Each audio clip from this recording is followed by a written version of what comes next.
নাম হলো, এটা কি প্রেম ছিল না? আজ বৃক্ষগুলো নিস্তব্ধ, কাষ্ঠলির মতো টেবিল মুখ, আজ নিশি বড়ই শান্ত। বাইরে কাঁঠাল বৃক্ষ হইতে পত্র ঝরিও, শব্দ তুমি শুনিও কেন যেন নির্বাক। তোমার স্মৃতি হয়তো কোনোটাই ছিল না। তাই আমি আজ বলি, যে অন্যের মাঝে নিজের জীবনে মানে খুঁজে পায়, সে কি প্রেম খুঁজে পায় না?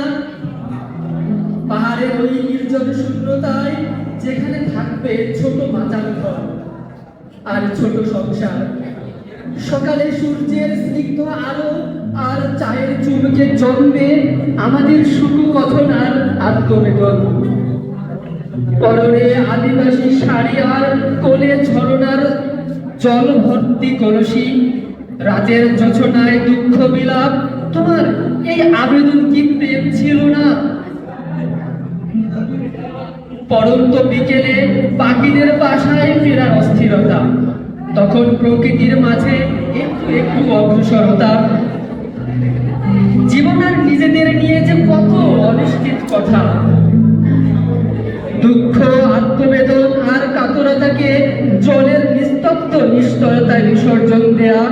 বলো, আমাদের এই সময়গুলো কি প্রেম জন্ম দেয়নি? গধূলি বেলায় সূর্যের মতো তোমাকেও বিদায় দিয়েছিল এক কাপ চায়ের নিঃশেষের শেষে।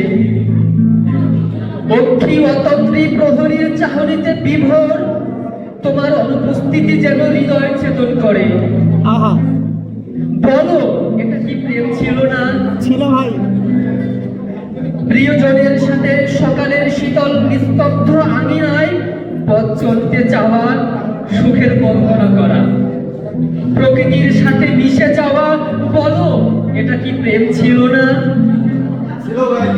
দৃষ্টির অগোচরে নিরবধি বিচ্ছিন্নতাবোধের কান্না, আলাপ আর একটু দৃষ্টির পরিতৃপ্তির কামনা। বলো, এটা কি প্রেম ছিল না? ক্রোধ আর অভিমান যেন সব অস্থায়ী, শুধু তুমি যেন স্থায়ী, অথচ তুমি বুঝেও কেন বুঝলে না? হৃদয় বরণে তোমায় আপন করে নেওয়ার বারংবার চেষ্টা, প্রণয়নের প্রতি তোমার যে অভিমান। বলো চন্দ্র মল্লিকা, এটা কি প্রেম ছিল না? তোমার হারানো গল্পের স্মৃতি হতে চেয়েছিলাম, হয়তো 10 দিবসে জমা চিঠিতে পড়েছি বিচ্ছিন্নতার গল্প। জন্মদিনের কাঠ গোলাপের পাপড়িগুলো তোমায় আঁকড়ে ধরার ছায়ার উত্তরী, জন্ম দিয়েছে হৃদয়ে রক্তক্ষরণ আর নির্জনতার। বসন্তের ঝুড়ি ঝুড়ি স্মৃতি গল্প ভুলতে যে দিচ্ছে না তোমায়।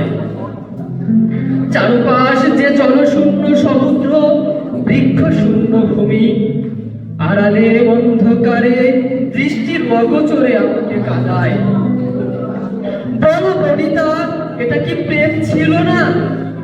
তুমি বলনি তাই আমি জানতে চাইনি, আমি বলিনি তুমি বোঝনি। সত্য, চিরন্তন সত্য যে এটা প্রেম ছিল। ধন্যবাদ সকলকে।